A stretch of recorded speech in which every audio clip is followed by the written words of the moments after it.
জন্ম থেকেই নেই দুই হাত এবং দুই পা। তারপরও হার না মানা লিতুঞ্জিরা মুখ দিয়ে লিখে এসএসসিতেও বিজ্ঞান বিভাগ থেকে সব বিষয়ে জিপিএ ৫ পেয়েছে। প্রথম শ্রেণী থেকে বরাবরই ক্লাসে প্রথম হয়েছে অদম্য এই শিক্ষার্থী। প্রাথমিক সমাপনী পরীক্ষায়ও জিপিএ ৫ পেয়েছিল সে।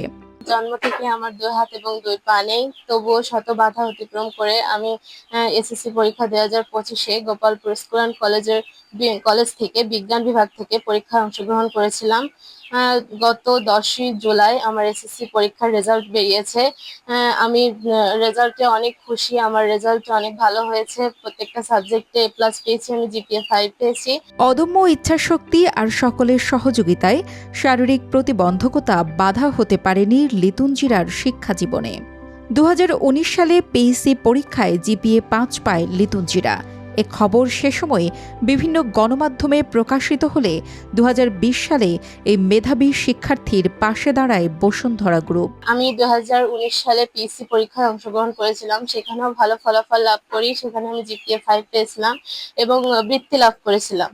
তো সেই খবর পেয়ে বাংলাদেশের সবচেয়ে বড় একটা কোম্পানি বসুন্ধরা গ্রুপ, তারা আমার পাশে এসে দাঁড়িয়েছিলেন, আমাকে 5 লক্ষ টাকার আর্থিক সহায়তা করেছিলেন আমার পড়াশোনা যাতে ভালোভাবে চালানো যায় তার জন্য। বাংলাদেশের একমাত্র স্মার্ট সিটি বসুন্ধরা এখন আরো নিরাপদ, আধুনিকতায় আরো এক ধাপ এগিয়ে। লিতুঞ্জিরার বাবা হাবিবুর রহমান জানান, সে যখন জন্মগ্রহণ করে তখন তার পরিবার বেশ হতাশায় ছিলেন। কি করবেন শারীরিক প্রতিবন্ধী মেয়েকে নিয়ে। তবে বয়স বাড়ার সাথে সাথে যখন লিতুঞ্জিরার মেধার বিকাশ ঘটতে শুরু করে তখন অনেকটাই আশার আলো দেখে তার বাবা মা। লিতুঞ্জিরা যখন জন্মগ্রহণ করে তখন আমরা আসলে হতাশ হয়ে গেছিলাম, তার মা আর আমি। তারপরে আস্তে আস্তে লিতুঞ্জিরা একটু যখন বড় হলো, যখন মসজিদে পাশে মসজিদ আছে মক্তবে, সে 1 বছর লেখাপড়া করে সে ফার্স্ট হয়ে গেল। কিন্তু এটা আছে অলৌকিক। প্রতিবন্ধী মেয়ে জন্ম নেয়ায় প্রতিবেশীরা অনেক কথা শুনিয়েছে বলে জানান লিতুঞ্জিরার মা। তবে কারো কথা কর্ণপাত না করে সব সময় মেয়েকে পড়াশোনায় সহায়তা করেছেন তিনি। অনেক লোক অনেক কথা বলা বলি করে, তাও অনেক মনে কষ্ট লাগে। তারপরেও অনেক কষ্ট করে ওকে মানুষ করা করেছি। এখন তারপরে ও যখন 5 বছর বয়স হয় তখন মক্তবে সামনে ওর বসায় দিয়ে আসে। লিতুঞ্জিরা জানান, তার এই সাফল্যের পেছনে মা, বাবা ও শিক্ষকদের পাশাপাশি বসুন্ধরা গ্রুপের অনেক বড় অবদান রয়েছে। লিতুঞ্জিরার আগামীর স্বপ্ন চিকিৎসক হওয়ার। তবে এই পথ বেশ কঠিন, তাই সকলের দোয়া ও সহযোগিতা চেয়েছেন মেধাবী এই শিক্ষার্থী।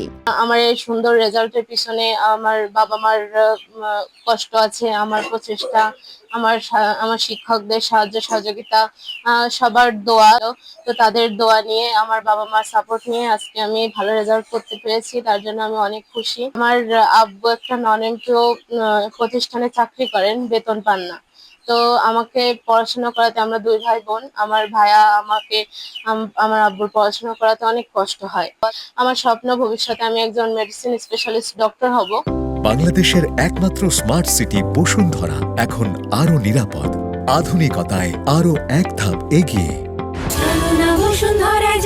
যশোরের মনিরামপুর উপজেলার শেখপাড়া খানপুর গ্রামের গোপালপুর স্কুল অ্যান্ড কলেজের শিক্ষার্থী লিতুঞ্জিরা 6ষ্ঠ শ্রেণী থেকে ক্লাসের সেরা ছাত্রী ছিলেন বলে জানান গোপালপুর স্কুল অ্যান্ড কলেজের সহকারী প্রধান শিক্ষক পলাশ কুমার ঘোষ। থেকে আমরা ভর্তি পরীক্ষা নেই, সেখান থেকে তার রোল 1 এবং ক্লাস 10 পর্যন্ত সর্বদা সেই ফার্স্ট হয়ে ক্লাসে উঠছে। আমাদের সহযোগিতা তাকে যেটুকু পেরেছে করেছে আর কি। তার জন্য একটা হুইল চেয়ার সর্বদা রেডি থাকতো। আমরা এবং আমাদের বিদ্যালয়ের কর্মচারীরা সবসময় পথ চেয়ে থাকতো কখন লিতুন আসবে এবং তাকে নিয়ে ক্লাসে বসানোর ব্যবস্থা করা হতো। লিতুন যখন যেটা সমস্যার কথা বলেছে আমরা রাখার চেষ্টা করেছি। লিতুন অদম্য মেধাবী, সে কখনো সাহস হারা হয়নি। সে আসলে আমাদের বোঝা নয়, সে আমাদের সম্পদ। সকলের সহযোগিতায় লেখাপড়া করে লিতুঞ্জিরা একদিন চিকিৎসক হবে এমন প্রত্যাশা তার পরিবারের। ফিরোজ গাজীর পাঠানো তথ্য ও ভিডিও চিত্রে ডেস্ক রিপোর্ট কালের কণ্ঠ।